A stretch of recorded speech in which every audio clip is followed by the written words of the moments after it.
Hey everybody, it's showtime. It is time for another Film Threat watch party. We're going to watch The Argument. If you've not heard about this film, directed by Robert Schwartzman, starring Emma Bell, Dan Fogler, Danny Pudi, an amazing cast, you are in for a treat tonight. So get ready for the Film Threat watch party for The Argument. You got to, first of all, and I'm going to remind you, before our little title screen comes up, go buy The Argument right now. You can buy it. You can rent it. It's on everything. It's on Amazon Prime. It's on Vudu. It's on iTunes. Go get The Argument. Let's get this watch party started.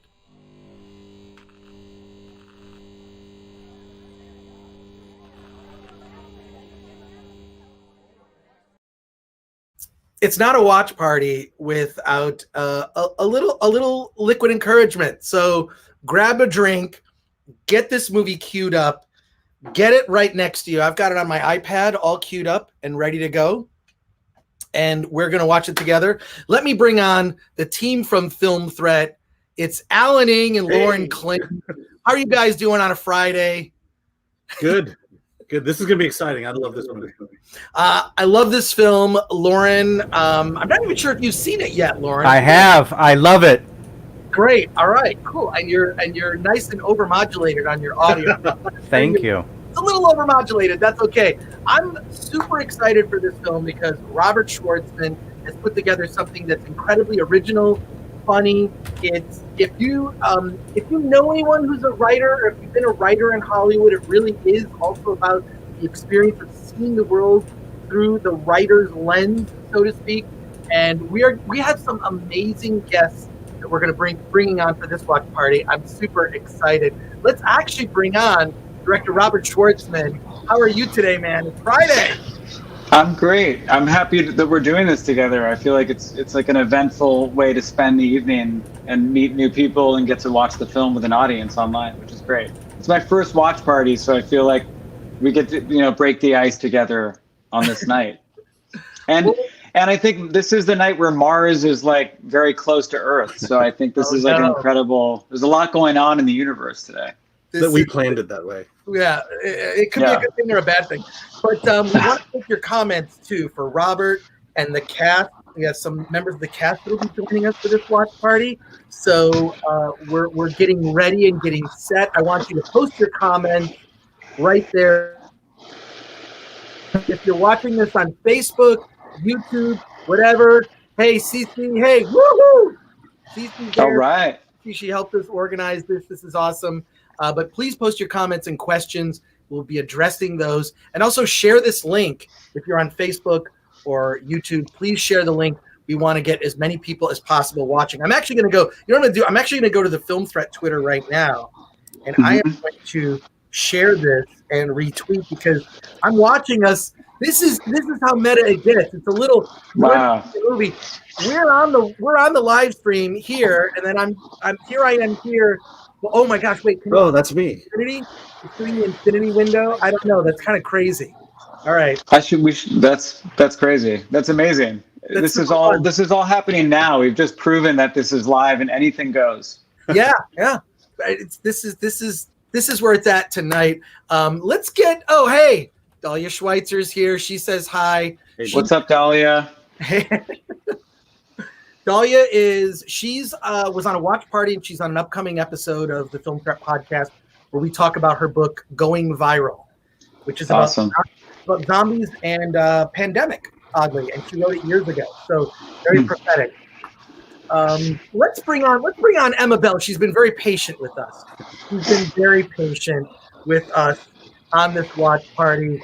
Emma, how are you today? Hi. Yes, I learned patience while shooting The Argument. Tell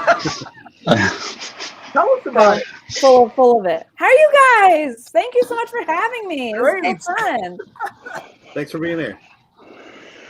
Yeah. Emma, I've heard a lot about your work. I really admire your work. I think you're incredible. Thank you. I've also heard about your work, Robert. Yeah, it's nice to see you. It's nice that we're not just ships passing in the night any longer. It's nice that we get to video chat. It's not like the real thing, but it's the best we can do. It's what we have for now, guys. It's what we have for now. Yeah.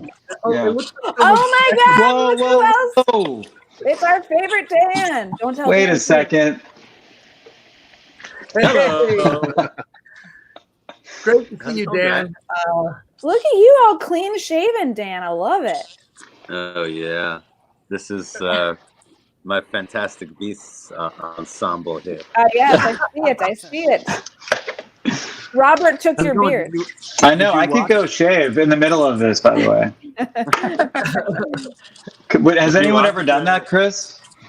No, never. We watched a documentary about dog grooming once, and we had a lot of dogs.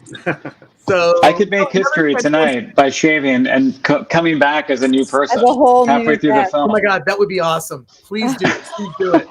That viral moment. When we get Why not do it on camera? Yeah. Oh, wait a second. Now we're talking. Do it on Dan, what time is it where you are? It's like It's What time is it? 106 a.m. look at this guy. This Wow. guy, that's love. That's dedication to Amazing. this film. That's awesome. That's loyalty. That is loyalty. Well, if you have any questions, please post your questions and comments for Dan, Emma, Robert. We're excited to all watch the movie together. Dan, we hope you stick with us as long as you can. I assume you're working. I assume you're in the midst of working. I just finished work, so I had a long day, and now I'm back home chilling. But I'm always got something cooking at this time of night, so it just worked out. How you guys doing? You good? Great.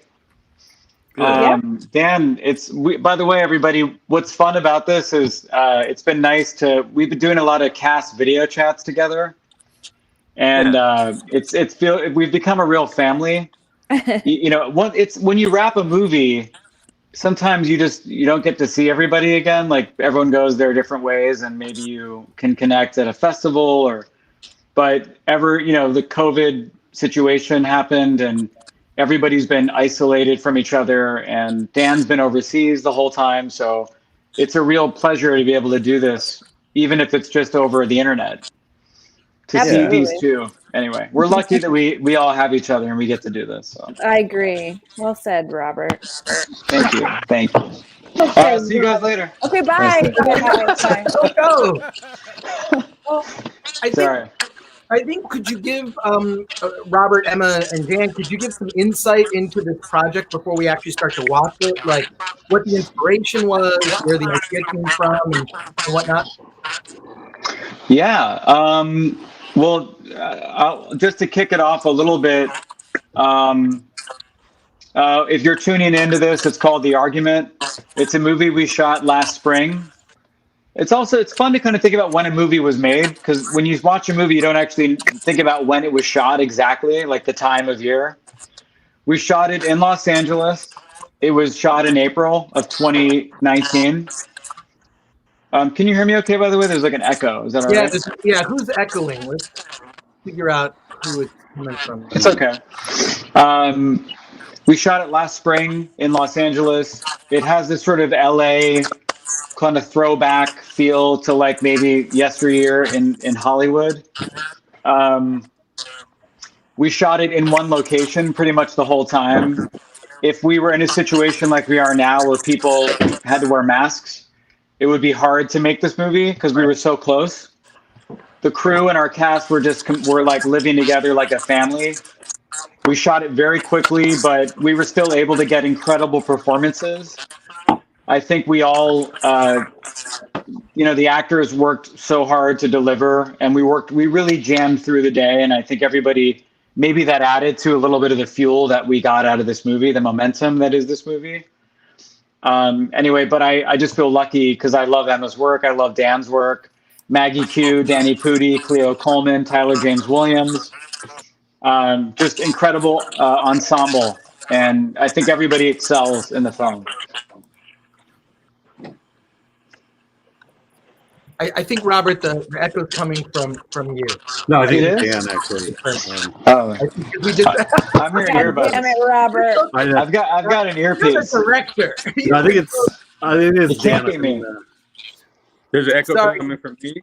Yeah, I think so. I've been muting no. it. I think it's been going away.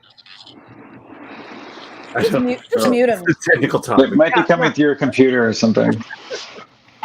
Okay. Well, let's also remind people that one, first of all, go get this movie right now. I currently have it queued up on my iPad. Oh, Right? perfect. Yeah. It's queued up on your TV. You can watch us on your phone, whatever. Get the movie queued up. Go purchase, rent it. It's cheap. It's on Amazon. It's on iTunes. It's on Hulu. It's on everything. Get the movie right now. Get ready to see it. Brian Titus says, "Seen the trailer and I really wanted to see it. Is it out for public consumption yet?" Yes. It is. Absolutely. It's out, Brian. Everything. Yes, Get Brian. Go get it. Brian. Go get the movie right now. Get that credit card out. Talk to your smart TV and just say the argument. Yes, It'll show Voodoo. you. Voodoo, yes. It is I got it Voodoo. on Hulu. I got it on Hulu. Everything. It's like $12, or you can rent it for $6. Apple. Voodoo. Listen to Cece. She says, "Do it. Do it. Yes. Do it." That's Yes. a message for you, Brian. Do it." But yeah, we're about to watch the film. We're going to start it in about 5 minutes or so. What else? What else from the cast and what do you have to say about this film and how you got involved? Because I think once the premise kicks in and you realize what's going on, the stakes just rise and rise and rise, and it's. I shouldn't build it up too much. I really want to experience it with the audience, but tell us your thoughts about getting involved. My mic Dan- my mic was muted, but while it was off, it sounded like some heavy breathing or something. Was going on. I think there's like some sort of I know, person in someone's the breathing. background, just Is like it a me? mouth breather. Oh no! Oh no! I know. I feel that, Dan. I heard that as well. For me, I think one of the reasons that it was such a fun project was that the script itself was so different and unique, and it really, Brian's gonna go get it now. We're really excited for that, Brian. It just read like a play, like a really interesting play, and as you said, once the train gets going, it kind of just is a nonstop sort of. It gets derailed a few times, but it in like the best kind of way, and I think it was just a really interesting concept that you don't really get to see a lot in film, and honestly, I think that's partly because it sort of feels like a very large task. I'm sorry, I am also hearing that breathing. Someone is like on my neck. Okay. Anyway, but exactly. There was a face to go with the sound. It's that face Dan just made. I think it's, I feel like everyone in the cast felt the same way about the script. We just loved it. We thought it was super unique. Robert had given us, a couple suggestions of films to watch to kind of get into the mood. Noises Off being one of them, which I think is really appropriate, like a really good parallel. And then the greatest thing for us, I think, that we've talked about is that we had a week worth of rehearsal, which was so important because as people will see, the situation is sort of repeated in a sense and in some ways. And so that can be a little bit hard as an actor to know like where you are and what you're doing. And obviously because of the ease of the location being one location, basically, we were able to shoot it in order. But even still, the week of rehearsals was so key because we were able to kind of just collectively find our characters and play with one another and really, allow the story and the characters to come to life. And then we just had fun when we were shooting. So I hope that comes across. I think it does. So we'll see. But yeah, it was just such a unique film. Yeah, I thought it was. When I first read it, I was like, "Oh, this is very theatrical," and I feel like it could be a play, and there were certain moments like. And it all takes place in one location. And there are certain moments like there's a moment when Maggie Q, who I love, doesn't exit, and you would think like, wow, if this was live, she would get exit applause right now. It's that kind of fun ensemble, like you mentioned, Noises Off. Love that where you keep on repeating the activity, and then you see all the relationships backstage, and it unravels on stage, and I love all that stuff. And Soap Dish, Clue, these are the kind of movies that if you grew up watching these movies, this is definitely an homage to those 80s and 90s big ensemble cast, relying on the ensemble, and their chemistry. And man, Robert gave us rehearsal, which is, we needed it, because it was such a threading the eye of the needle kind of thing, that we had to all be on the same page. Mm-hmm. And so it felt very, we were like a troupe by the end of it.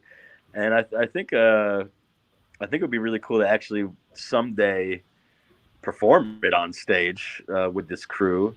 And also we've been talking about getting this crew together for, like other movies with playing different parts, like a Christopher Guest, ensemble kind of thing. That's how much fun we had,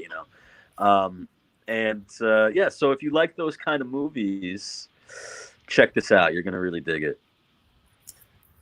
I have to say, I think the movie is really relatable, because if you've ever been in a relationship, you've been in an argument. So I think that's sort of like, this is in a way kind of a wish fulfillment, to be able to like take this argument and sort of set it on a stage where it can be given sort of a final judgment, right? Like, I think that's what I found like so appealing, is that this is related, because I've had arguments like this, I'm embarrassed to say, I'm sure many of us have. So I'm just so glad the way that the comedy played out. Are we ready? I think we're almost ready to start. Is everybody have like the movie at least? We don't want to keep the audio on so much, but at least because you all have seen the film, we can play the movie and just kind of have it like in the background, so we know where we're at. I think I'm making a terrible noise. Is that audio coming from me? Dude, there's like it might be. I was muted. I might. I muted my mic, and it was still still there. Okay, so maybe I should leave and come back. But everybody, it's gone now. All right, good. Maybe it's fixed. Is everybody ready to start the movie? Everyone, and then this includes everyone watching. Oh no, it's back. Oh no, including the poltergeist. All right, I'm gonna start the movie, leave, and come back and see how that goes. Okay, everybody, 3, 2.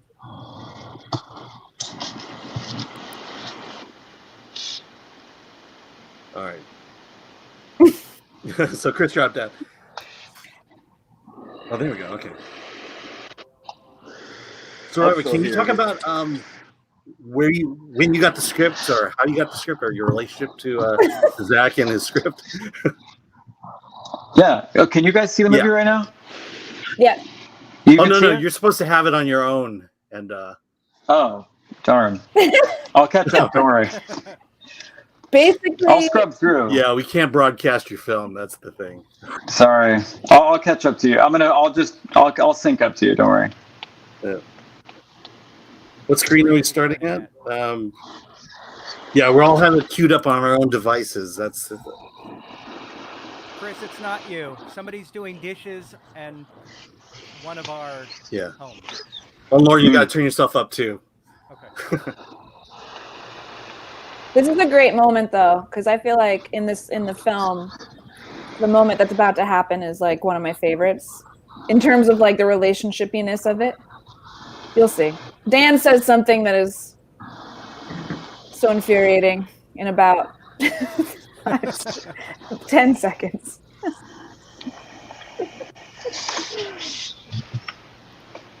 Yeah.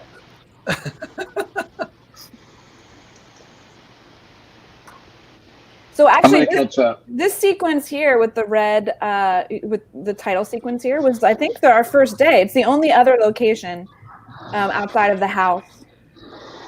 And we did this the first day. Yay, Dan Fogler! And me! Yay! Yeah, sure. No, everyone's great. We had such a fun cast. Everyone is amazing. Even your opening credits are like a play. Totally. Yeah, definitely. Did you block this? It has a throwback. We by the way, am I close? Yes. Yeah. Yeah, perfect. Yes. Okay, good. How I did caught you up. do that? How did you do that? I was scrubbing around guessing where we were based on what you were saying.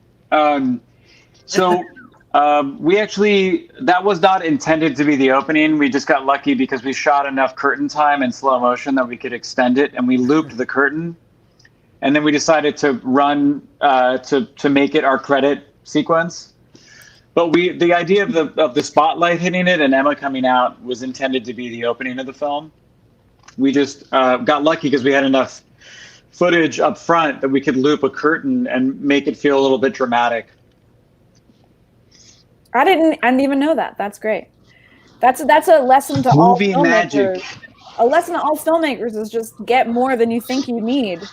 Yeah, keep shooting. It's digital. Shooting. It's videotape. You can just keep rolling and rolling. I also would love if everyone paid really close attention to this next sequence of Dan setting the house up, because it's going to pay off later. It almost looks food pornish the way you have Dan setting up the cheese plate in slow-mo.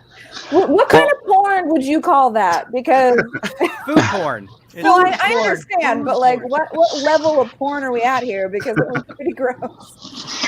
A little secret, but so we actually had a hand double come in, and he was like a chef.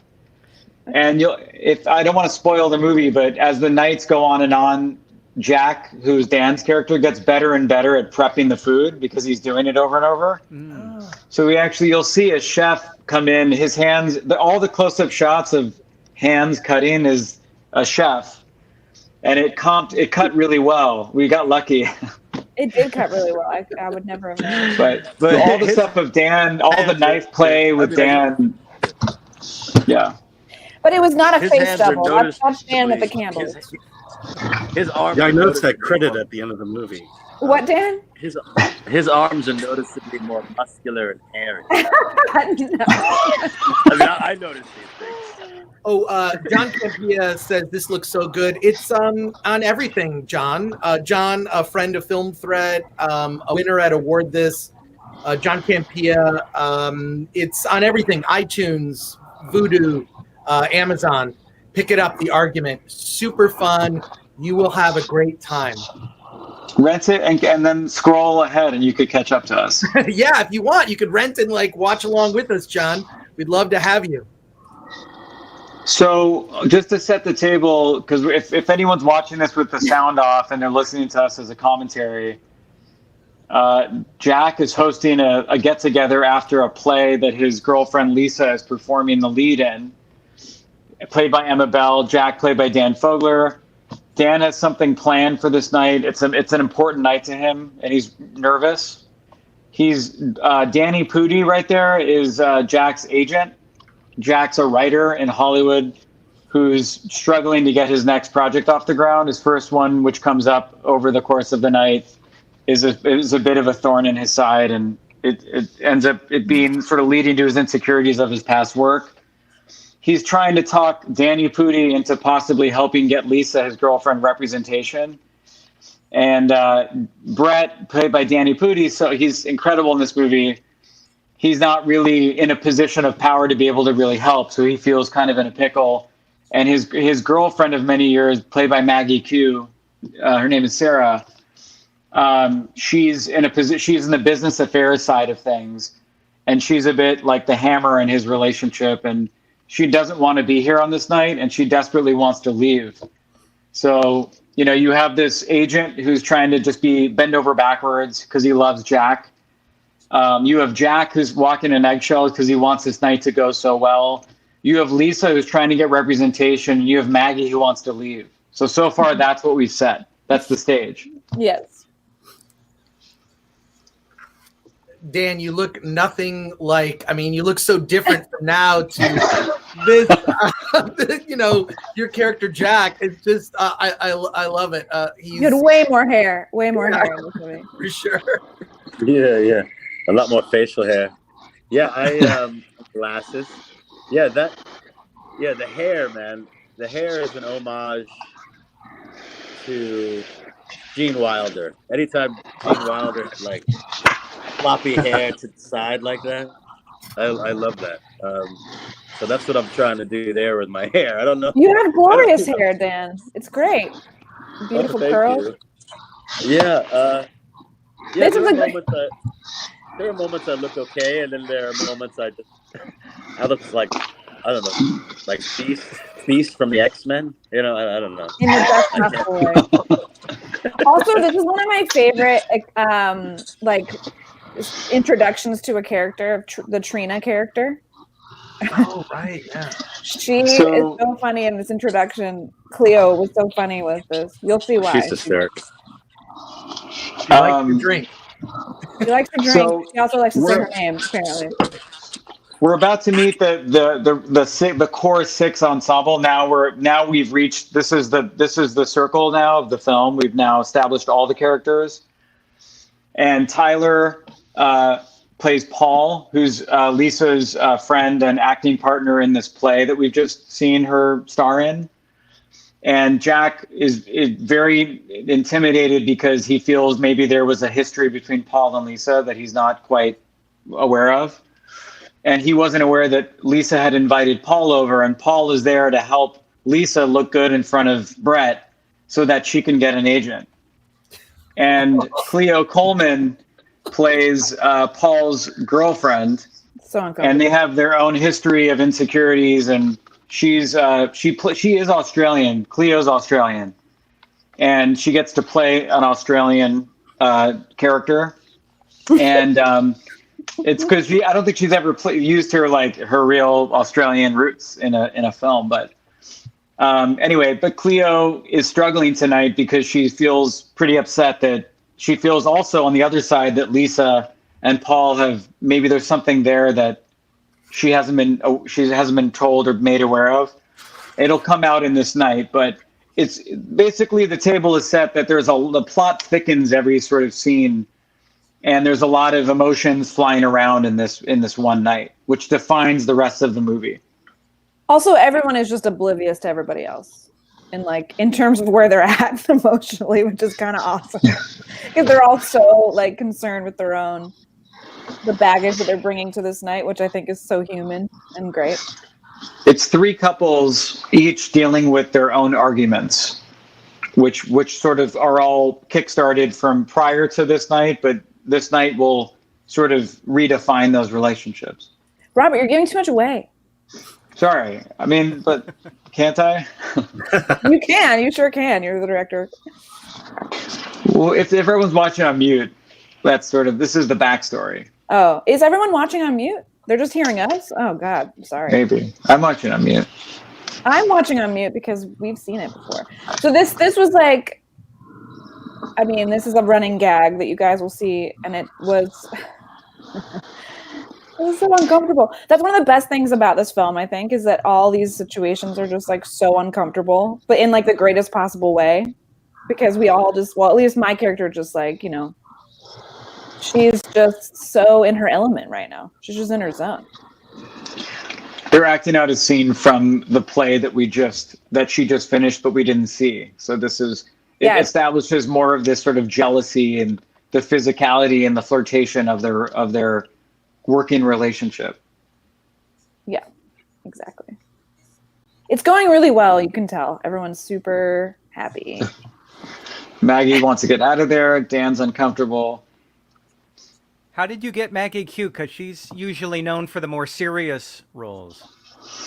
Yeah, she like the beauty of this project is I think everybody came together because they liked the material, and that was the driving force for this film, which is great because that's the beauty of getting to make a movie independently is that you all want to be there for the right reasons. And Maggie just hadn't done a movie like this stylistically, tonally, like the comedic sort of pulling this sort of comedy out of everybody. And also she'd worked with Dan Fogler on Balls of Fury. And when I sat with Maggie, she brought up Dan and she's like, oh my God, my friend Dan, brought up Dan and how amazing he is. And, his history on stage, and Dan and I were going to meet. So it was like a small world connection. Sorry, I'm holding an old shoelace. Why? Sorry, as I'm talking, it makes me feel comfortable playing with something. I apologize. God, that's adorable, Robert. I'm like a cat. I love that. But anyway, Dan, it was Dan. No, but Dan, it was just a great, like, natural, like, Dan, I love Dan. Dan and I were going to meet on the film, and then Maggie brought up Dan. I was like, wait a second, there's this great natural friendship thing happening here between everybody. And to make a movie like The Argument, I think you really need everybody to feel comfortable. And I think we had that comfort. Emma and I knew each other prior to the film. And there was just like establishing this energetic balance between everybody in the film. Yeah, no, it was a great vibe. And weirdly, Dan, myself, and Tyler have all been on The Walking Dead, but in different seasons. So it's like we have this weird, like, career, like, fabrication, but we've all, you know, it was just kind of all these little connections were just so cool. But I will say, you know, when we got together during rehearsals, which you don't really, sometimes you don't get rehearsal time. And I think it's intimidating for everyone to come together and just like start rehearsing something when you haven't really ever worked together.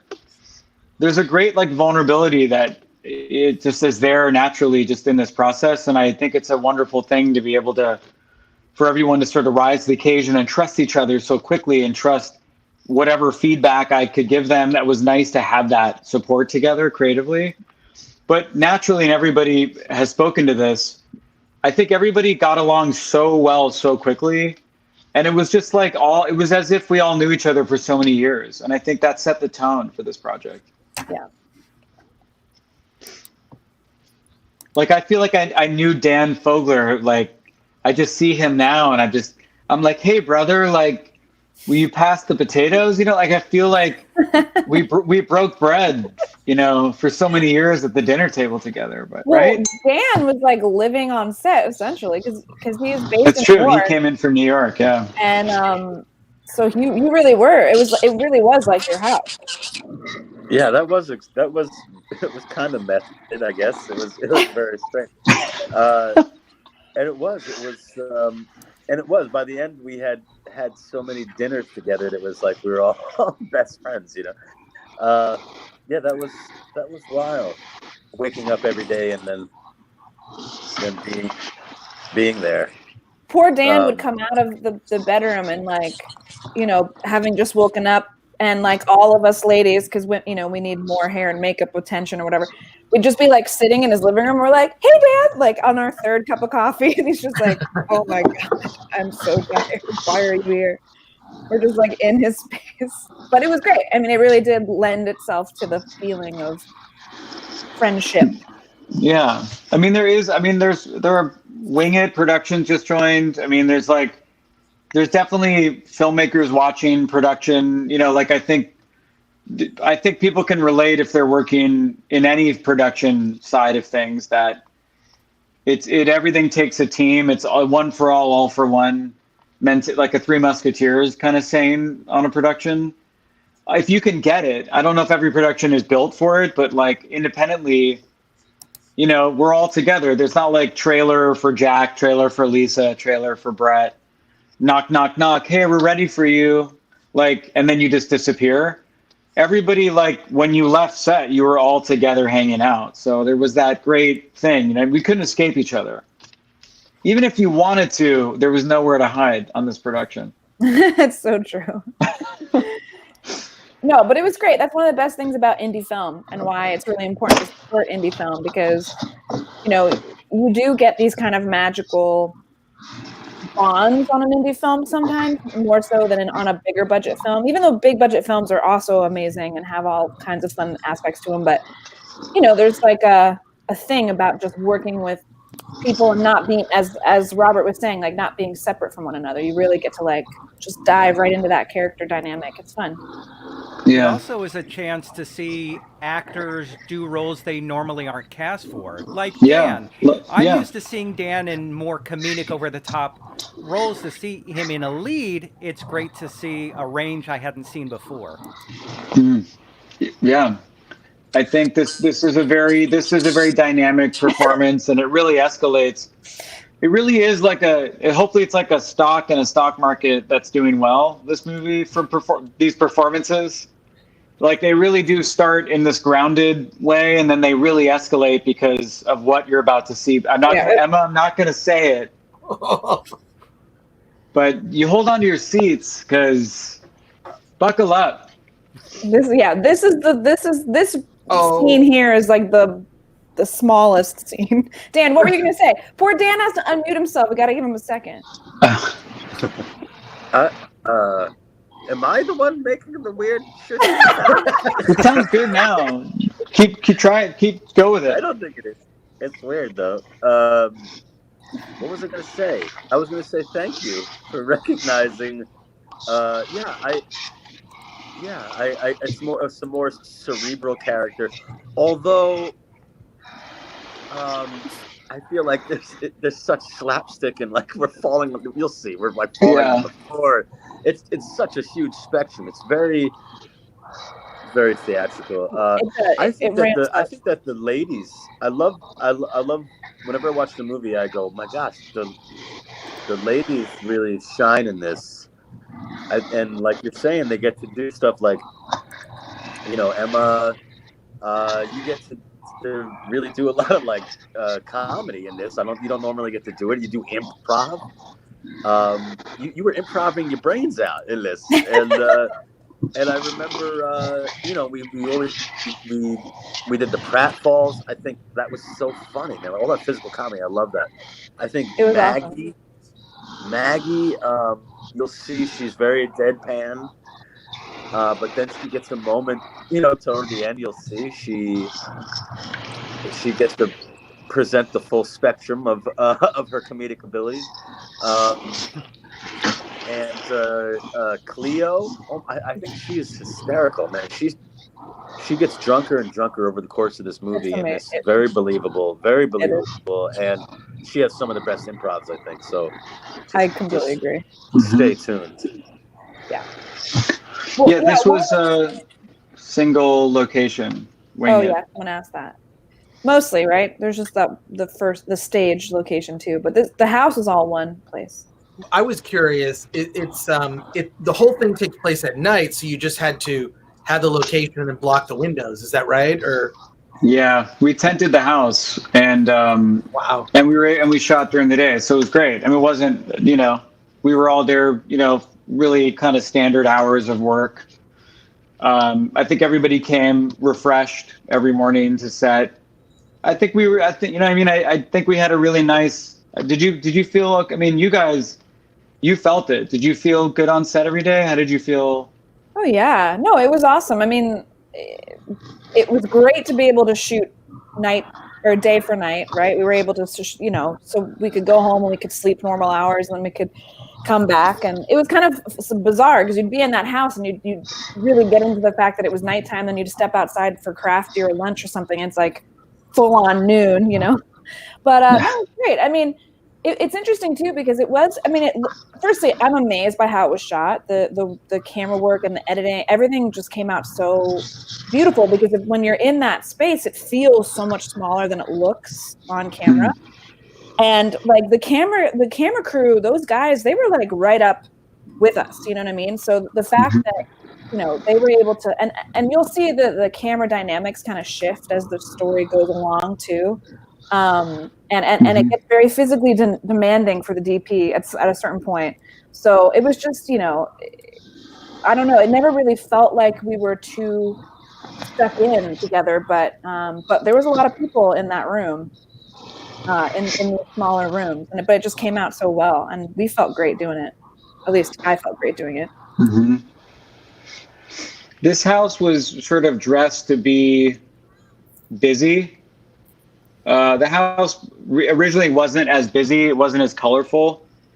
We painted rooms with bold colors just to make it feel like we referenced movies like Soap Dish and Clue and Noises Off. And we wanted to make it, we didn't want to do like a cocktail party movie that just felt like a bunch of friends hanging out and laughing and riffing and improvising and like, wow, I feel like I'm hanging out with them, which is cool. I'm not knocking that experience, but I think as an independent feature, we wanted to make a movie that felt like cinematic and bigger and like more bubbly and colorful and fun and big characters and like larger than life. And You know what I mean? I think that's what we were reaching for. It's one location, but we wanted to break that world and really build a bigger world based on all these great performances and all these rich characters.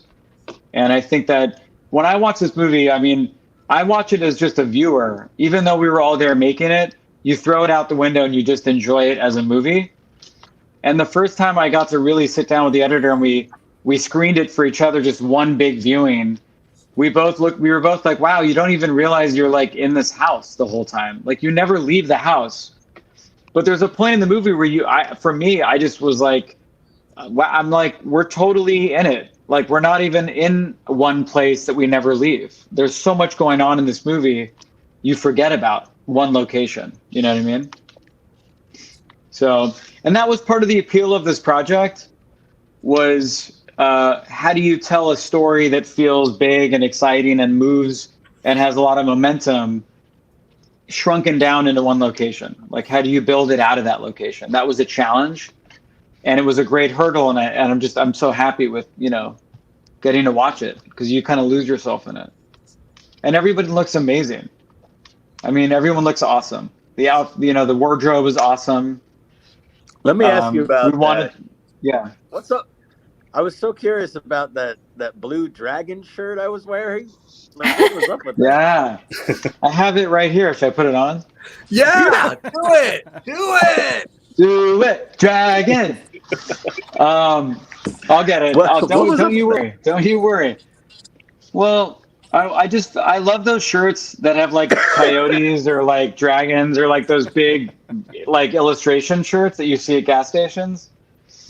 And I felt like Jack was a character that doesn't really leave the house, and he's a writer, and he just kind of like wears stuff that he's not even aware of that he's wearing, like giveaway shirts that you get, like a freebie grab bag shirt. Oh my God, that's funny. So the dragon just felt appropriate. But You're gonna notice, audience, what Dan and Emma are wearing the next day in this movie. Keep an eye on this. Ooh. Yeah. I always thought it was so funny that he chose that outfit to propose to.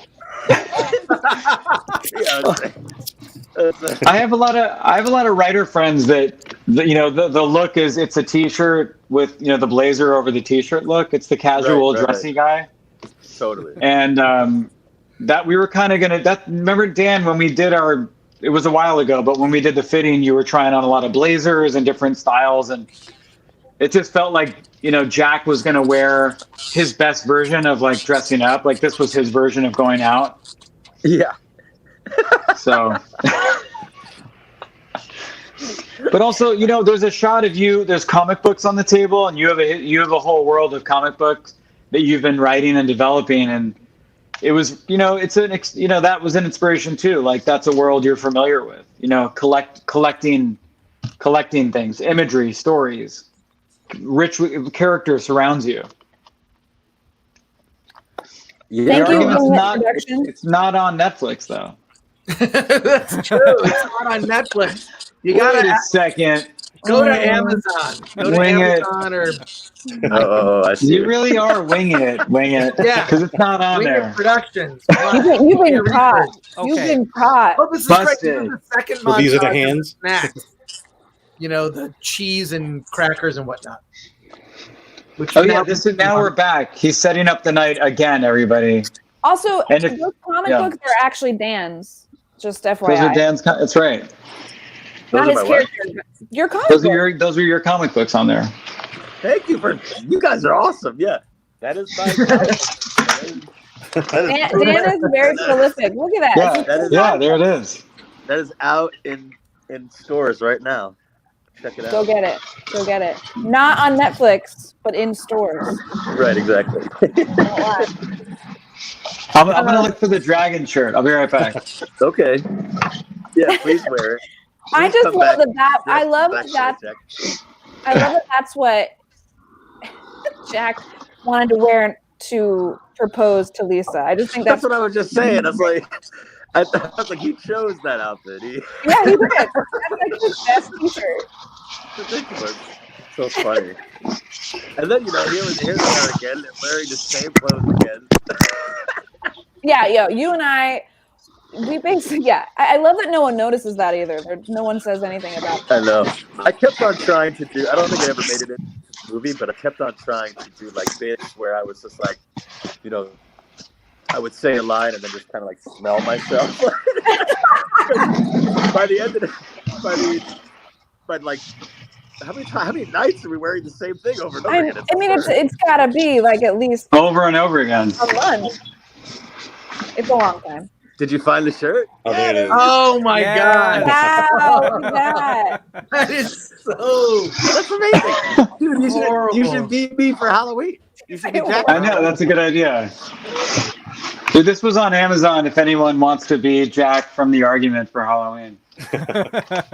Here, I'll hold it up so you can get a good shot of it. Just look up dragon t-shirts. Yeah, just look up dragon t-shirts. Just go to dragont-shirts.com. Sorry. By the way, every movie I've ever made, I have all the wardrobe in my closet. I want everyone to know that. Is that not true? all of it?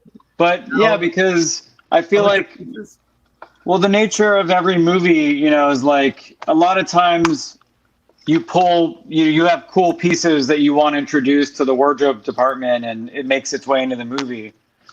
But in The Argument, I made the movie called The Unicorn, and in The Unicorn, Nick Rutherford wears my pants. I want everyone to know that. Watch them. Is this like how you cast your lead men? They have to be your size so that you can just like pass off your clothes to them? Emma, you just spoiled everything. I didn't realize. Great. Now everyone knows. Great. That's a prerequisite. Must be my size. Honored. No. I'm honored that I was able to fit in your clothing. Well, actually, Dan, I bought more of those shirts after the movie wrapped. I bought a bunch of Dragon t-shirts. I want everyone to also know that. Okay. Sequel. Why didn't we get one as a wrap gift? I would love to. Well, that could have been a good wrap gift, actually. Everyone got Dragon Argument shirts. Maybe we need to make some merchandise. Let's make merchandise. I like it. Do it. We did make a wine. This is a great segue.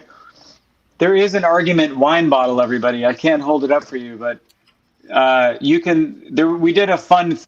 You order the bottle of the Argument wine. We give you a download, and you can drink the Argument wine and watch the movie at home, which is kind of cool. Wow. Are you not allowed to show it online, or you just don't have one near you, Robert? I just don't have the bottle with me, but if I could somehow turn my screen into a photo. Oh, someone has a bottle. Whoa! Oh. Whoa! What? That's amazing. No, yeah, it's pretty cool. I mean, if you go to theargumentwine.com, you guys can order your Pinot Noir inspired by The Argument. Wait, is that for real? Yeah. What's the site again? The Argument Wine. Wine.com. Yeah. Oh, yeah, there it is. Oh my God. It's only $35. It's really good. It's like, there, yeah, hold it up. Yeah, there you go. Nice. Oh my gosh. Why can't If you go to Lens Crafters, you can get my glasses.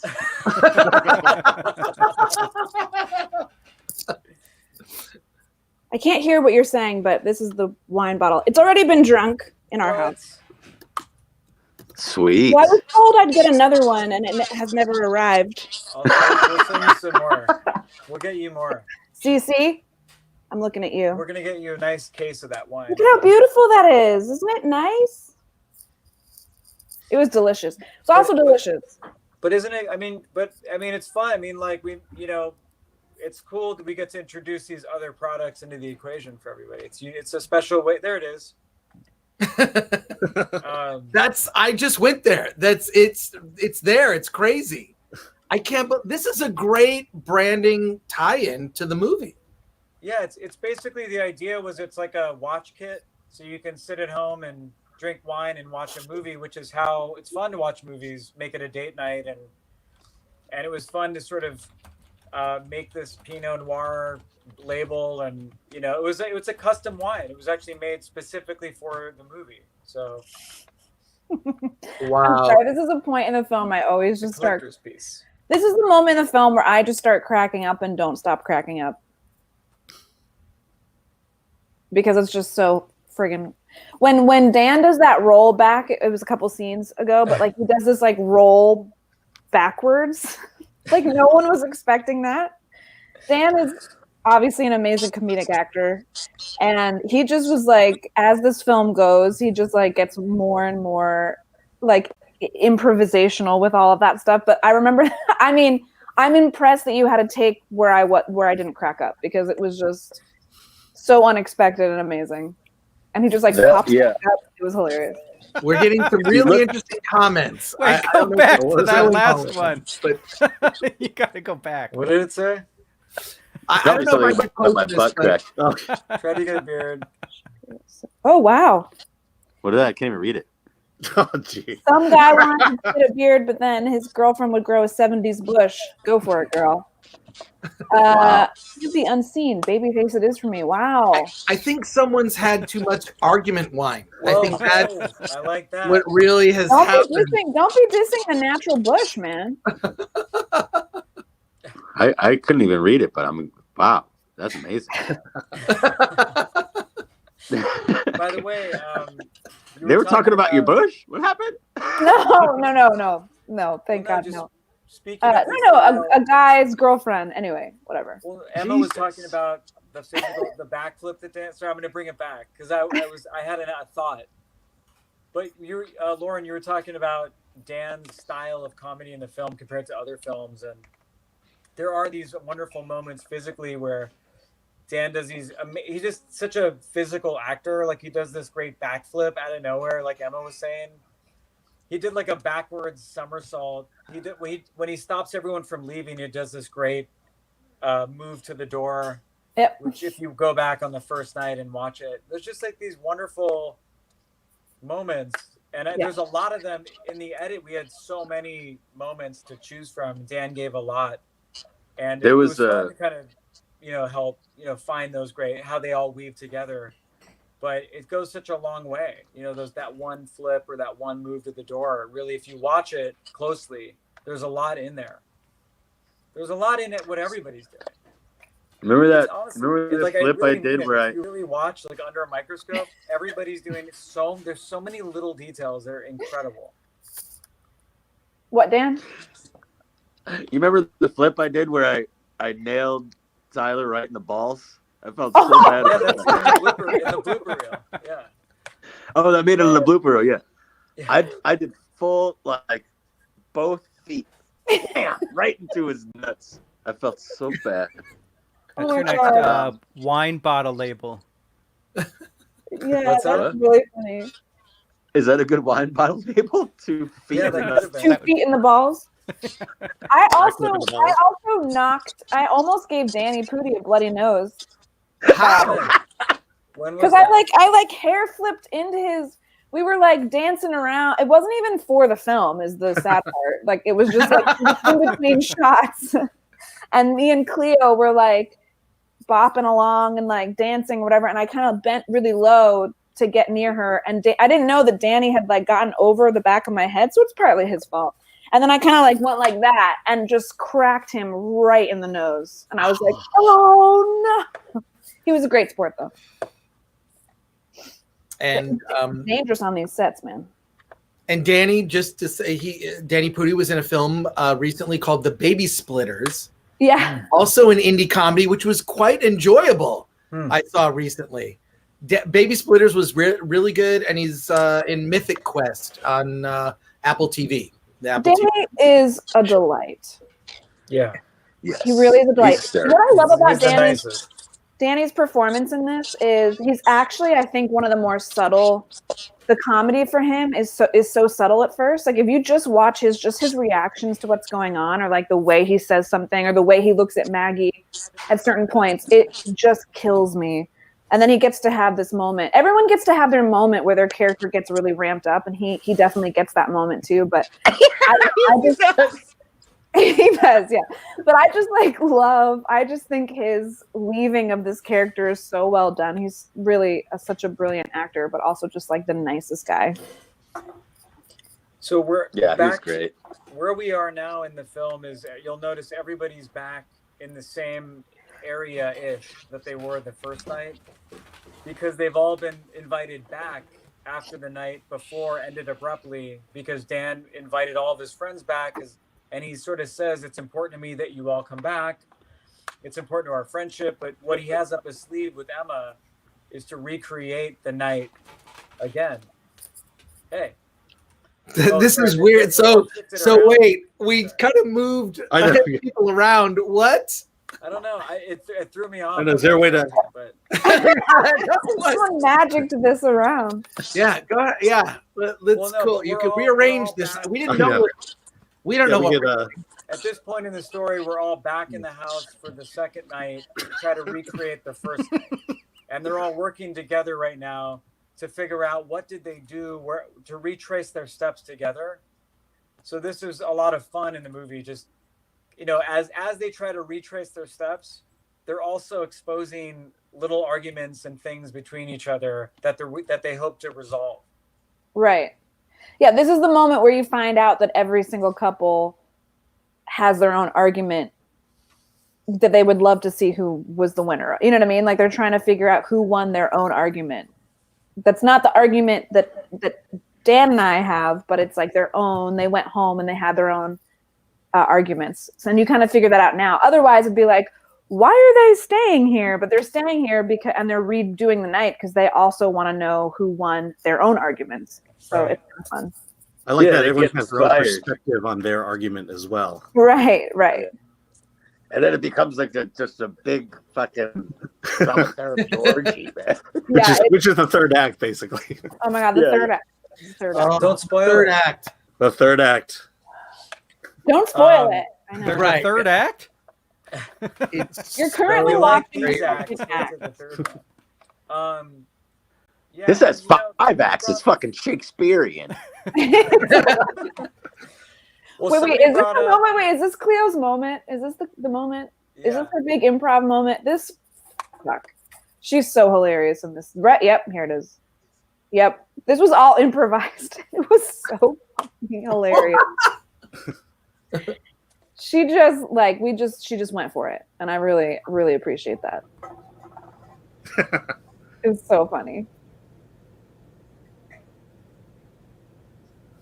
I mean, the minute they yelled "cut" after her take on this scene, we all just like rolled over with laughter. It was hilarious.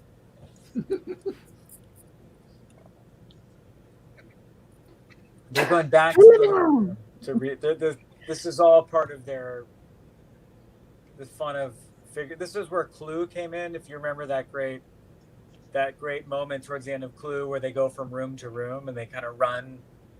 No, but that's when Mr. Who's it? Could be a character. Mr. Green came in through the dining room. Dun, dun, dun, dun, and they run to the dining room. We were trying to kind of create that energy of room to room. Mm-hmm. And they're recreating the dance. Emma's trying to get in. This was her night of seduction, trying to look good for Brett. And in this moment, this is where her and Paul sort of reach this moment of where because her and Brett are having a flirtation throughout the night, and she goes for it here. This is where things really get chaotic in this scene. Of course, it's out of order from the first night, technically.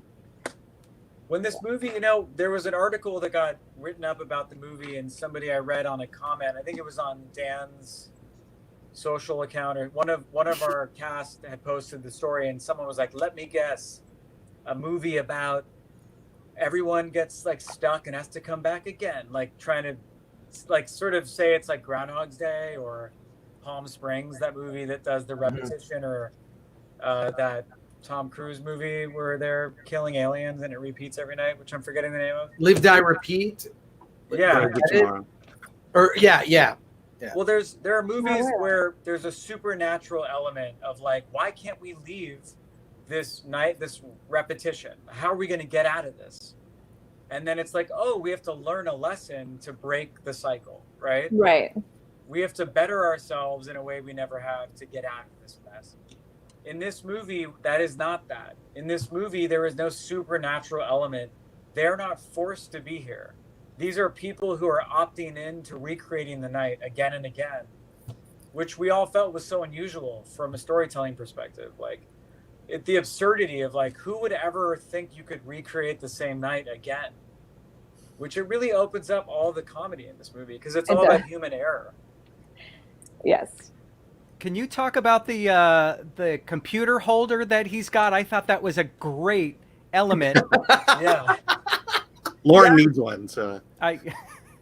Yeah, the script. So Zach Stanford, a really talented writer, wrote the script, and this was written in the script that Jack is wearing like a laptop backpack or whatever you call it, a holster.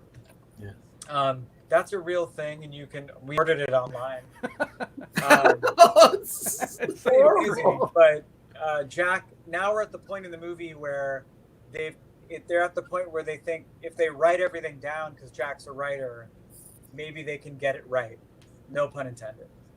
But so this is a montage of them going through the night, and what we've established here is that it's happening again and again and again and again.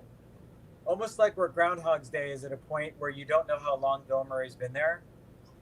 What in talking to Zach, I actually didn't realize this, but in Groundhog's Day, there's an interview with Harold Ramis talking about the intention behind the repetition of Groundhog's Day. And it was actually intended that Bill Murray's been there for almost like an eternity. That's why he becomes like a god, and he knows everybody's move at every second. But in the movie, it's condensed, and you just think he's been there for many days or many years. But he's supposed to have been there for like an eternity. And in the movie, the argument, we hope you wonder, like, I wonder how many nights they've been coming back to this. I wonder how many nights they've been coming back to this. Now we're back at the door again doing the first scene. So it's intended that this is happening again and again. By the way, this is one of my favorite moments in the movie, but this is the first time we see Emma coming out of where she was the whole time. Because in the movie, when Emma makes her introduction right here, we see it from the perspective of the other actors, but we never knew where she came from. But in this montage, we get to see her prep time and how she introduces herself from the other perspective, which is just satisfying because it opens up our world a little bit visually. I really enjoyed shooting that as well. In this movie, because you're contained and you never leave the house, the littlest things visually go the longest way. Yeah. So just seeing a different perspective is like that shot outside the house. You never see that in the movie prior, only in the montage while Jack is typing. So just seeing these little moments actually help us visually move the story along. You never get sort of visually bored, hopefully. That computer was painful. No, I'm kidding. It was actually really like comfortable. Like I was like, wow. I was able to do all sorts of shit in that thing, man. Like you could go jogging in that thing. It was amazing. It's like a baby holder. Well, right here, look at you were moving really quickly. Like a Bjorn for a computer. Yeah, a baby Bjorn for a computer. Wow. How many bottles of wine do I need? So this is the chef. The chef's putting some zest into his. Well, you're going to see after this montage, everybody, when we get back those are to walnut crushing hands. You're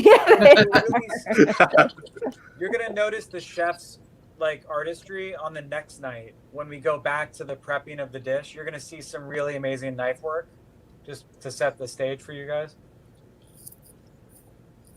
I love that shot. And there's a lot of like matching actions throughout the sequence, like these match cut. You'll notice it's really like, fun. Someone drops into a cut. It's a very like, you've seen a lot of like Michel Gondry music videos, flipping camera angles and how things stitch together. Yeah, it's cool. Here's this is Maggie's, this is that moment Dan was talking about earlier. Yeah, this is Maggie's big exit. She's losing it. She's like had enough. She had enough the first night, so imagine her this night. Yeah, she's She's also the only one who can remember. It's like we've all given up. Like this is a fun game.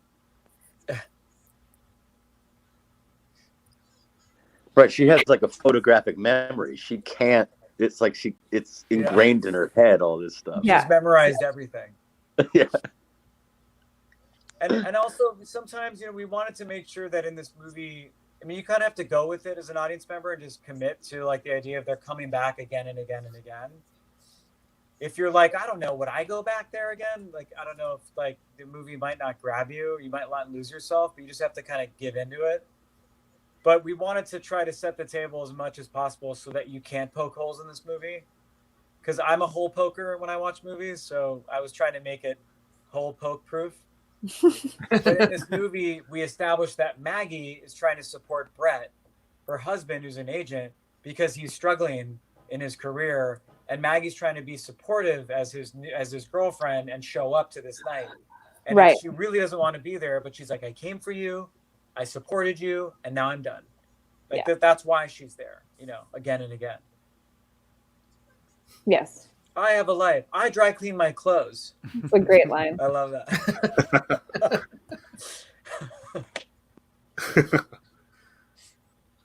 This is great. This is a great move she does right there. See that physical? See that push she did? Maggie Q is incredibly strong. You'll see it later. You'll see evidence of this later as well. But she's just like all muscle. That lady.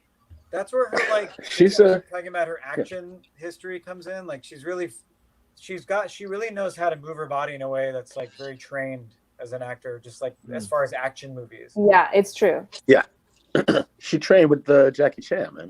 She's the real deal. Yeah. Here we go. I really just love how dedicated Jack is to the whole thing. We end every night with a pie, everybody. If you haven't put that right. Here we go. Watch for the chef. So, here we go. Oh, look at that. Look at that. Beauty. Look at that. Look how nice those are cut. And then watch Mise en place, right? Isn't that what it's called? That's nice charcuterie work. And then here we go. Bam, bam, bam. Oh, bam. wow. It's so pretty. This is the one.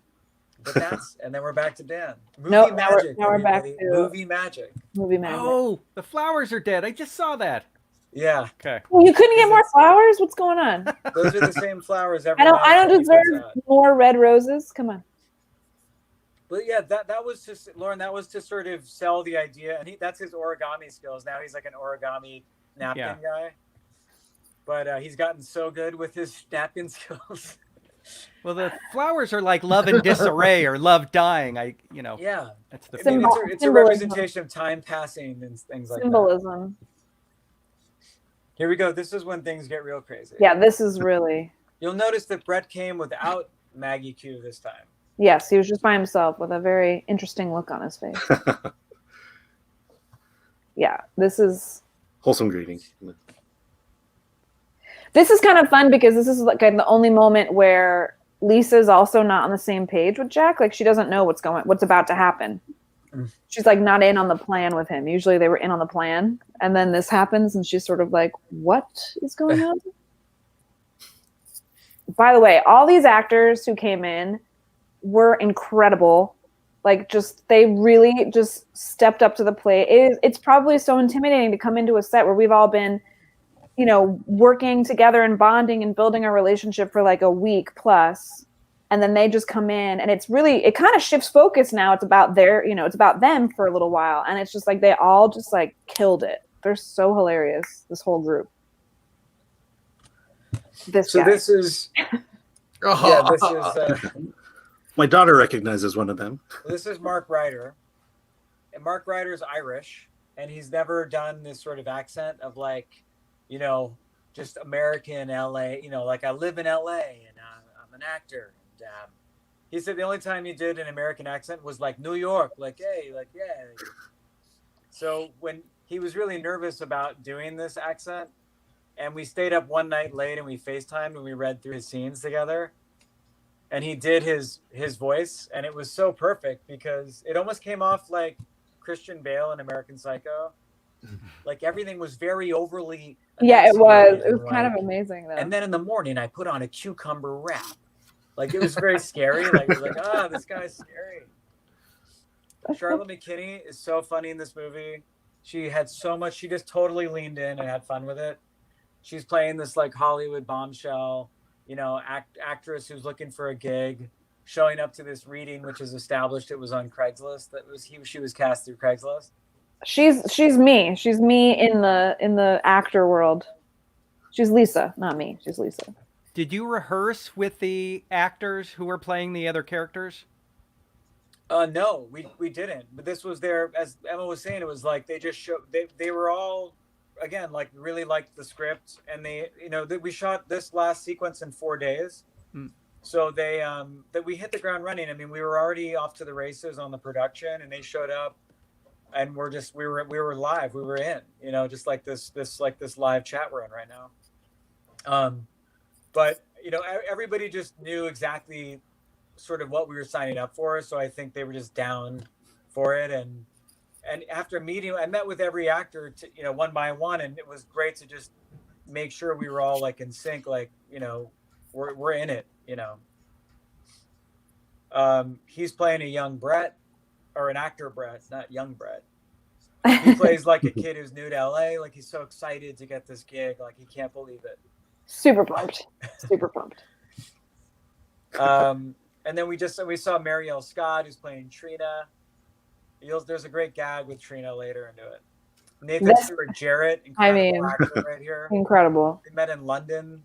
He's an incredible like stage actor, like theater career, incredible actor. And he was in LA. How many times did it take me to? They were all amazing. How many times did it take me to present the fucking script to the camera? Like 1,000 times. Yeah. You remember that? Yeah, there's a moment, we just passed it, where Jack goes, "You're all here for the argument," and he hands the script like this to the camera. So many times. But there were so many times where the paper kept folding and getting stuck, and we shot it so many times just for that one shot. That damn script. You had one moment, script. There's a lot going on, guys. like with Nathan's character. You're going to see a great twist as we go, but just this sort of great moment of intimidation for Paul in this opening of introducing the actors who are going to play these different characters. But they don't realize that these actors here who've entered the movie don't realize that they're actually playing the people in front of them. So it comes out as we go. You'll see. The weird breathing is gone. Yeah, the psycho. Whatever the psycho was gone. We're back. And then also the fun of this section is that we saw earlier that Dan Fogler's character, was writing down every action. Like, Brett takes a swig of alcohol and says, but what we're going to see, which is part of the fun of this act, is this is Dan's sort of interpretation of how the night went on. So he's dropping these great little winks and nods to each other to sort of heighten the sort of inner, conflict between these characters. It's fun when people get up because you get to see what's behind them. I know. Did he write those comics, or? Oh yeah, those are his. What's it called? That was Last Storm. I don't know that one. I was going to ask him about that. Yeah, you should. You should ask Dan about them. Is that? Oh no! Is there like a mattress back there? Is he in a bunk bed? Where is he right now? This is like the room that he does all of his podcasting in. I've been on like 3 podcasts with him, and it's always this kind of like cool room with all. This is the moment where Danny gets to kind of like lose. Well, the beginning of the moment where he gets to lose his shit. I just love that Sarah is a sock puppet. And that was obviously like Danny's character's idea because he's so into it. This is the scene where. I'm sorry. This is the scene where. Go ahead. Danny Pudi just took a picture of the sock puppet, and what he's doing is he's sending it to Sarah. So you'll understand why that plays a part in this story. Sorry, Dan. No, I'm sorry. That was a good setup.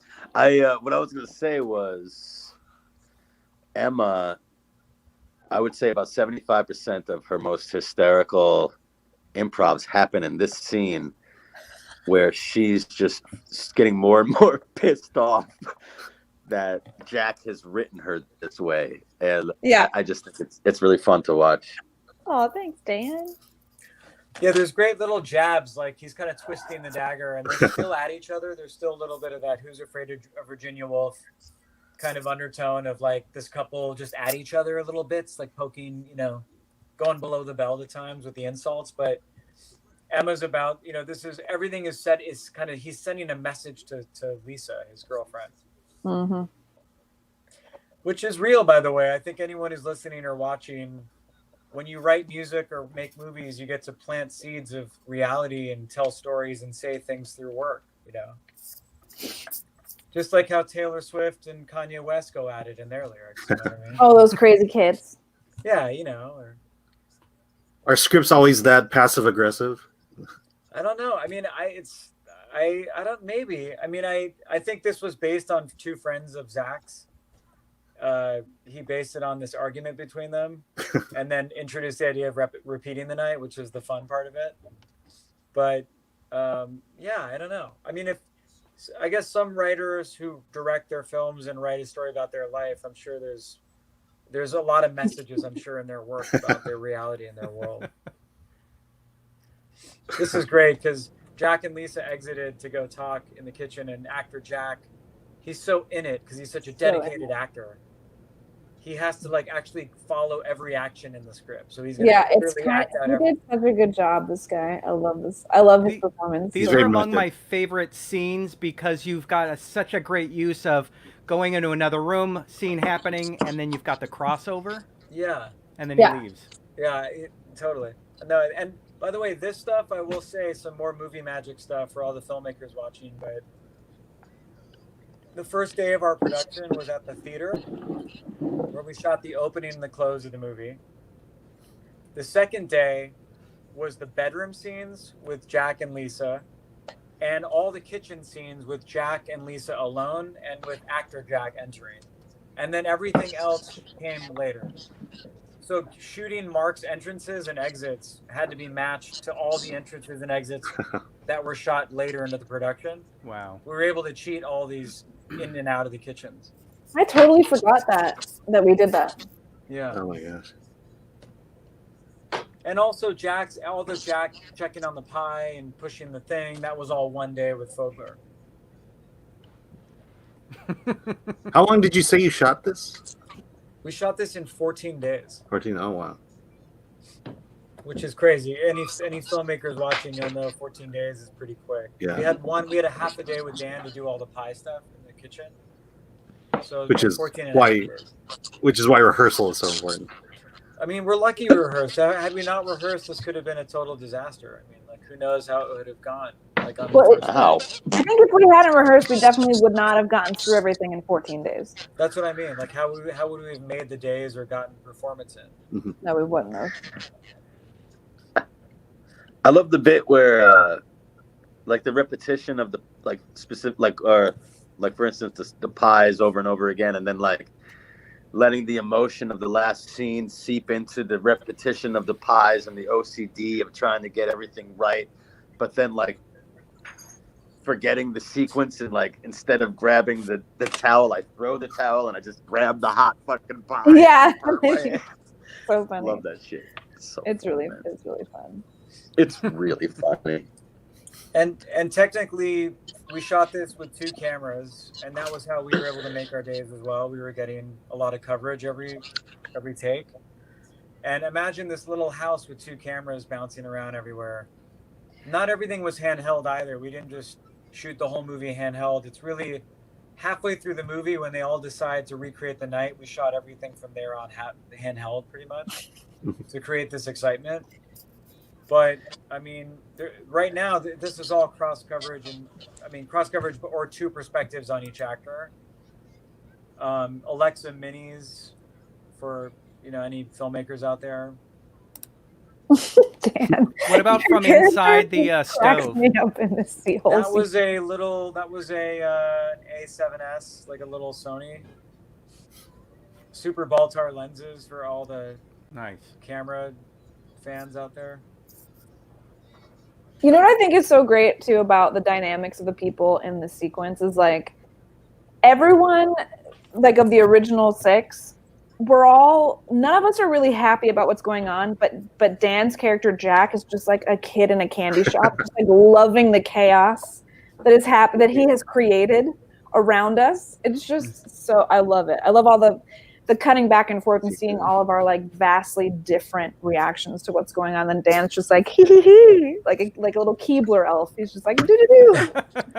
Well, because I think it's like this ridiculous like series of nights with this drama therapy has obviously like he's writing what he knows, or whatever. Totally. He's unlocked his writer's block, and it's very exciting for him. He's like, It's so yes, exciting this for is him. gold.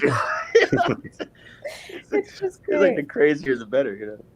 Well, it's your character and the actor who plays your character. You guys are the two, you know what I'm saying? Like, those are the two characters that are just so into what's happening right now. Everybody else is kind of like, what is going on? Even the other actors.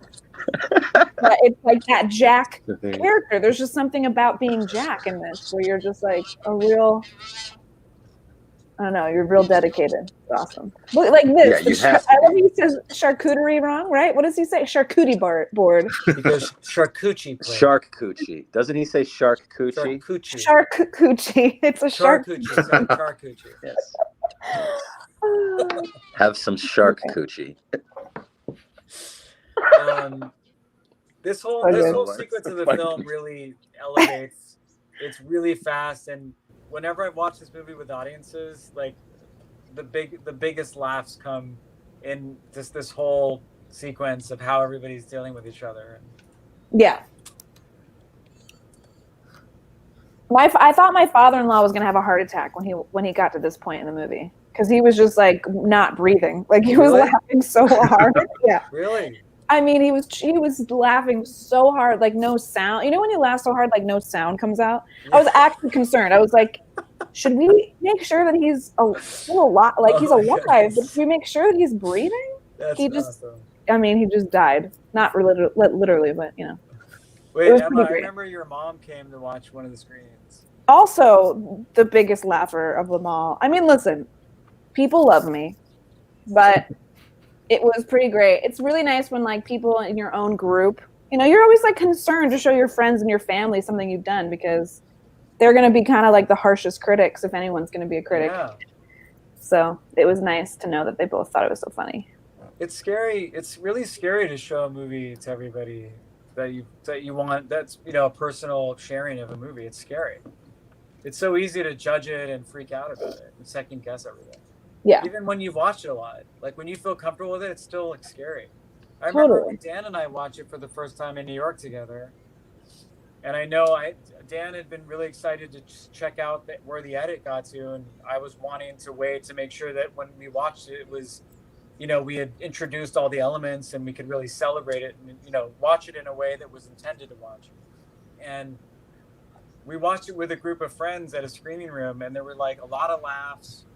And I was so nervous because I was like, I hope Dan, I hope you like this. I hope you feel good about it. Do you think it's even harder presenting a comedy to your friends versus other genres like dramas and stuff?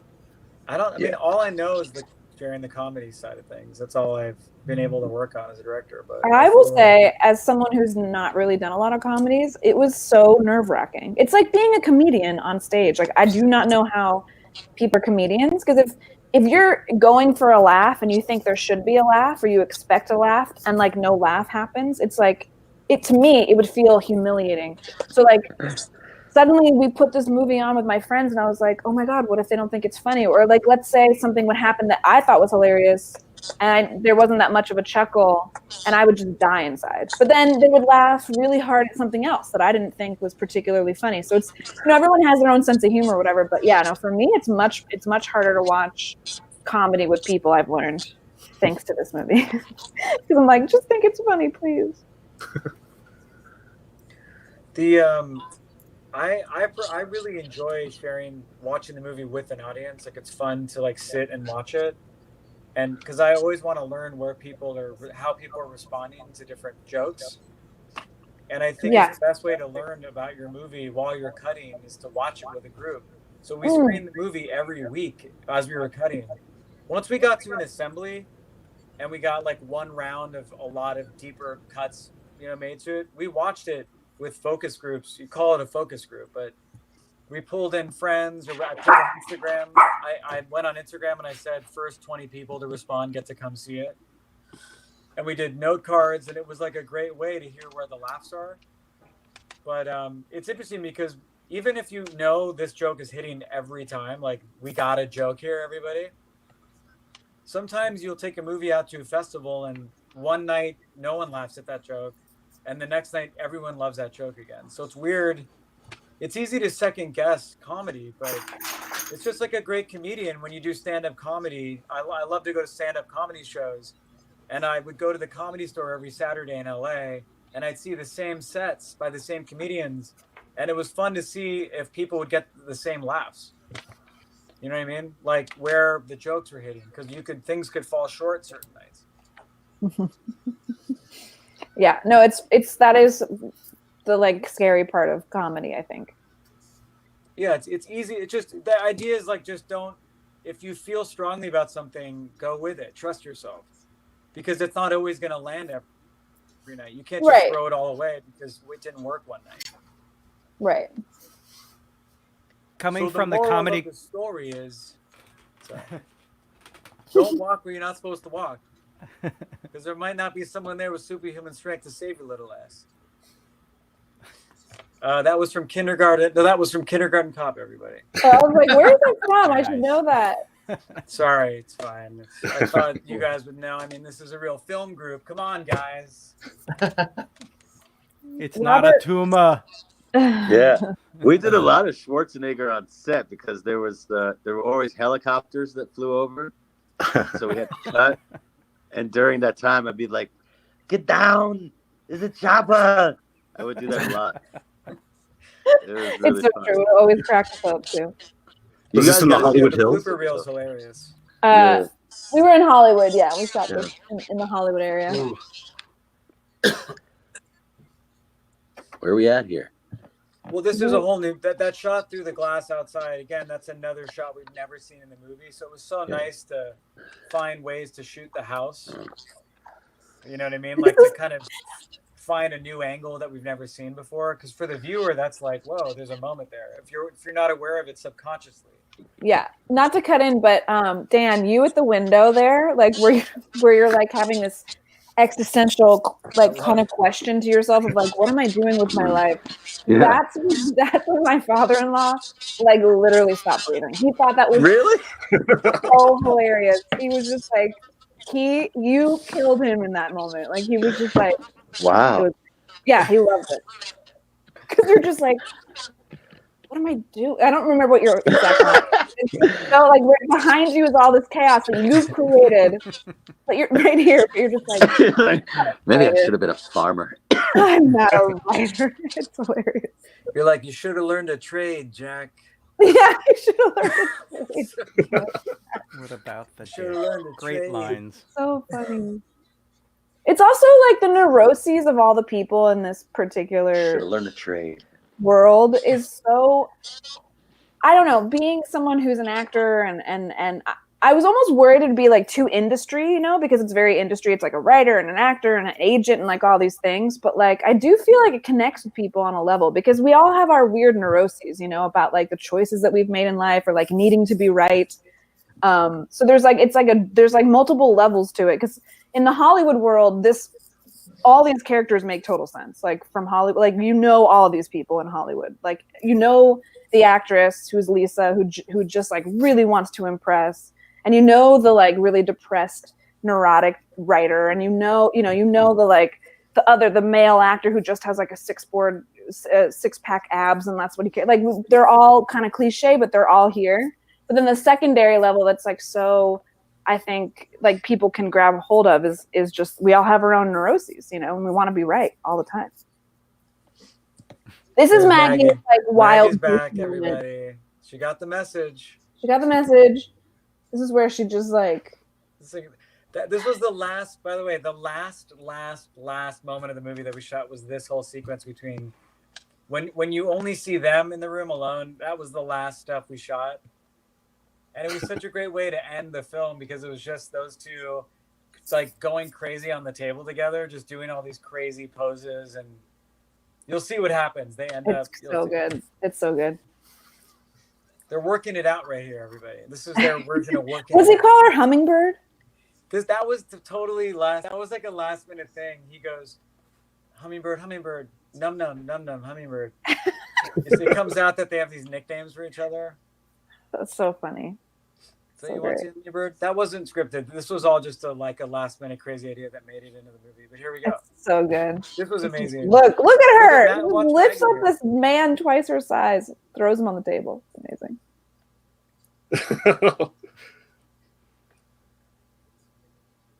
And all the stuff between Maggie and Danny were such troopers because we have so much crazy footage of them.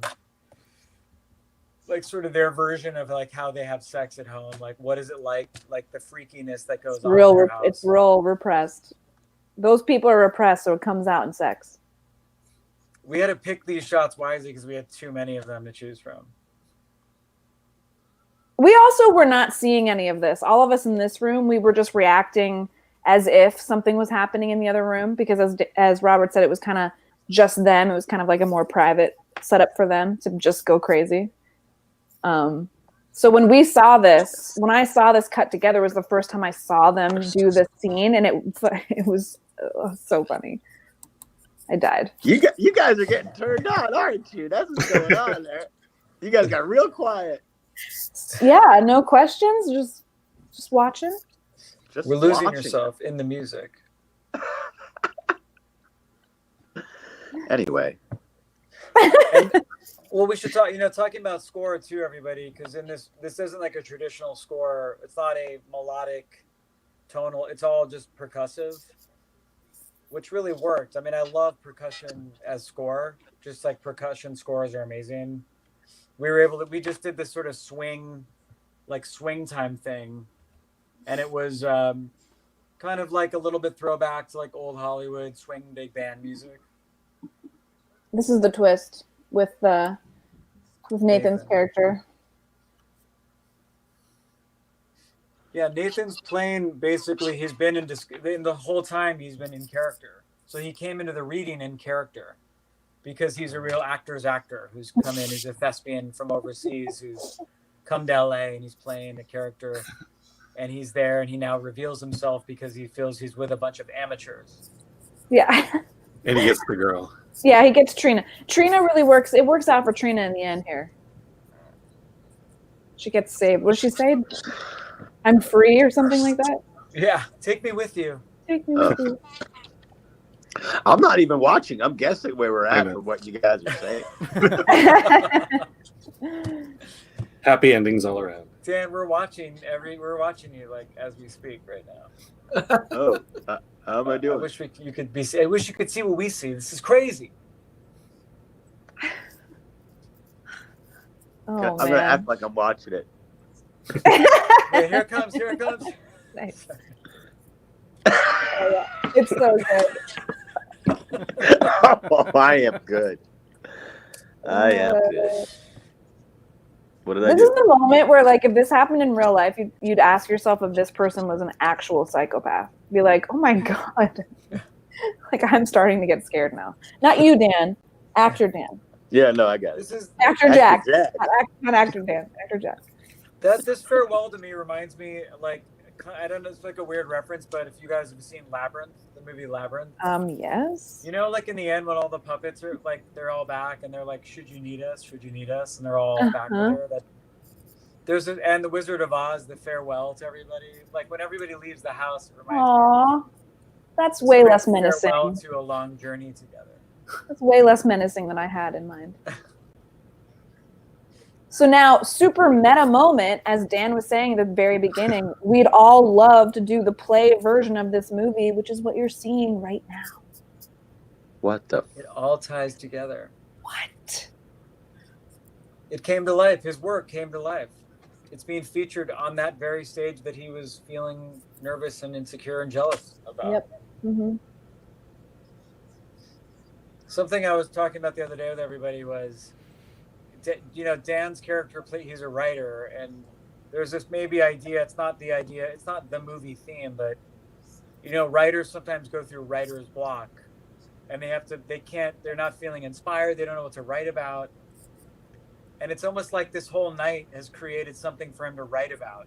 Mm-hmm. And now he's created this play, which he's proud of, And maybe it's not like this big commercial success, but just getting the work on stage is like a big pat yourself on the back moment for anybody. But with you ask yourself, like, was this all just an experiment to feel creative again, or motivated, or inspired?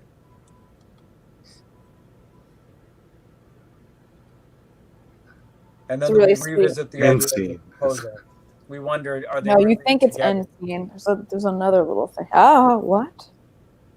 What's going on?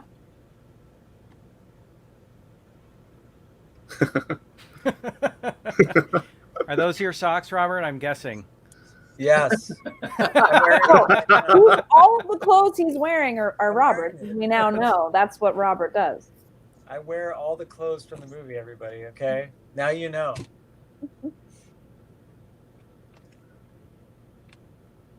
He's also wearing is it the same dragon shirt? Yeah, that's the dragon shirt. Yeah.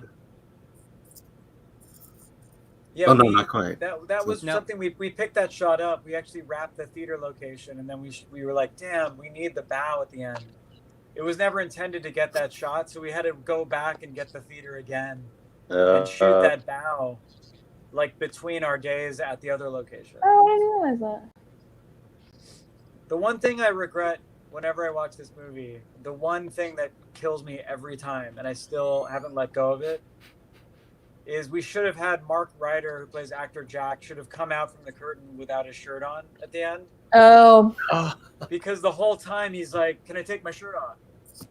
And then we should have just had him do it, which is such a miss. But anyway. Such a miss. Especially for your female heterosexual audience, because I bet that would have been nice. We got to see boobs.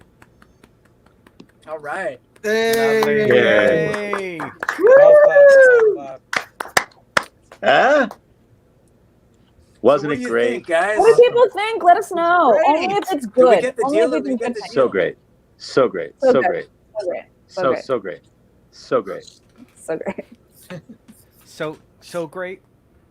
How great? So great. What is everyone's final thoughts? Final thoughts on the as the credits roll.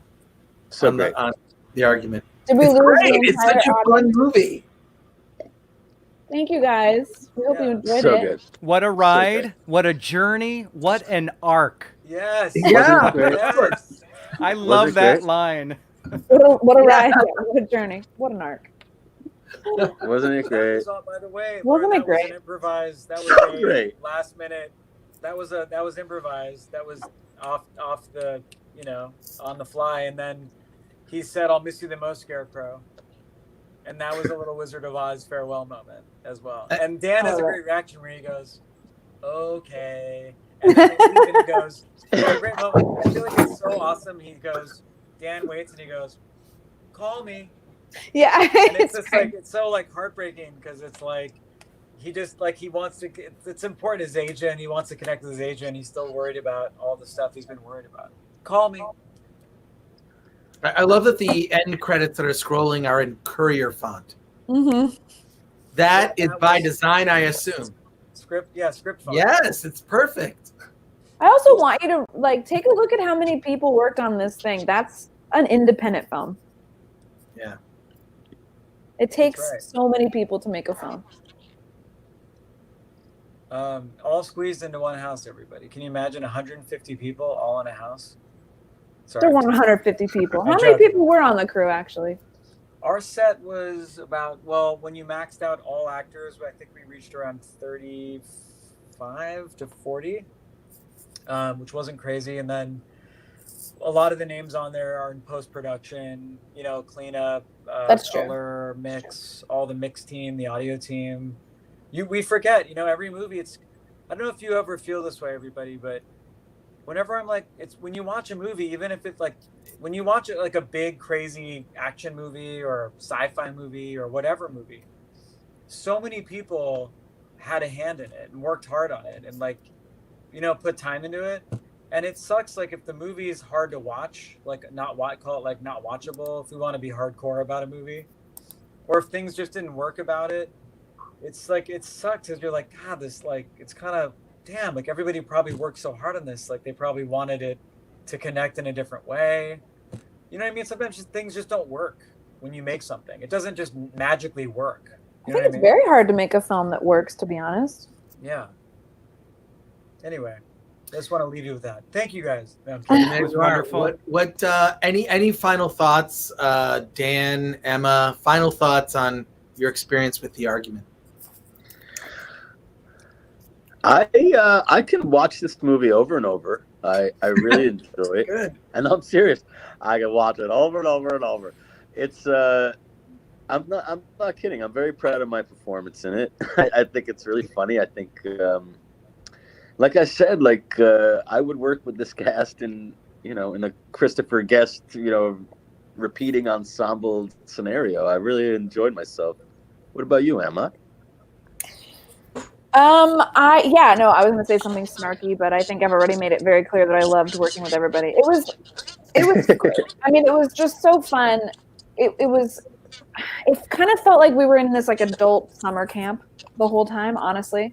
Like, we all just really got along. Robert was an incredible leader. He gave us so much like leeway to just express ourselves and do fun, creative things.